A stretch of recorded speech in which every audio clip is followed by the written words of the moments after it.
Dalam wawancara bersama dengan pemimpin redaksi Kompas TV, Rosiana Silalahi, komedian sekaligus caleg DPD, Komeng menceritakan soal alasan memilih foto yang ada di surat suara dan tujuannya ingin jadi anggota DPD.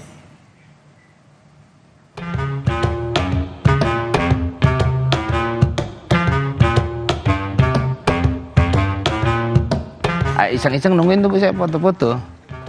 Nah itu yang dikirim? Iya, tersimpan lah di handphone. Pada saat sebenarnya KPU sudah saya kirim foto, tapi untuk kebutuhan administrasi. Tiba-tiba minta lagi buat kertas suara. Saya bilang ngapain itu kertas minta foto saya? Apakah dia naksir saya? Gitu. Jadi foto gini sambil banasin mobil? Iya. Ada 5 waktu itu, lain-lain. Dan yang saya pilih yang itu. Kenapa ini yang lu pilih? Ya. Kita penasaran 4 lainnya gimana ya? Nanti nggak kepilih Bang Komeng ya? loh, saya kan akan terus nyalek terus. Makanya tungguin lagi.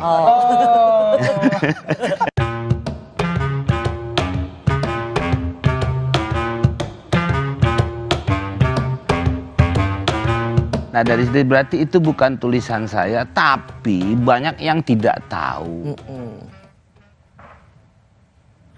Wah itu.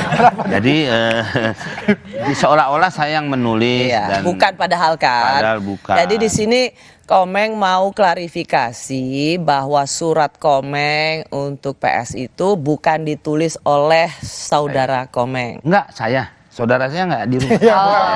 Bapak, maksudnya bapak, Iya, saudara. tapi kan ibu bilang saudara. Iya, maksudnya tuh saudara tuh bapak. Bilang aja si Komeng gitu. Ya, si Komeng. Nah, Komeng, ya.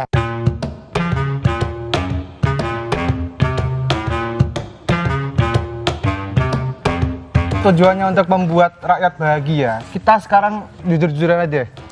Kurang bahagia apa kita lihat Bang Komeng sebagai pelawak? Kenapa harus jadi seorang wakil rakyat? Nah, Semuanya saya bahagia. caranya dengan bikin undang-undang. Kacanya belum dibuka lagi. Nggak ada. Enggak, saya tadi tangan saya keluar kan. Caranya dengan bikin undang-undang. Ya kan bisa melalui itu. Apakah Gimana cara membuat undang-undang happy? Lu yang enggak aja. bisa, Bu. Hidupkan semua gedung kesenian yang ada di kabupaten kota. Sekarang ini banyak gedung yang mangkrak, akhirnya di depannya cuma buat banyak sampah. Yang saya udah tahu ya, Bu, ya, saya keliling. Kan itu bisa, Bu. Nah dari situ mungkin kepenatan warga yang wilayah kabupaten kota ada hiburan. Oh, Hari libur. benar. Akhirnya dia menjawab pertanyaan sih.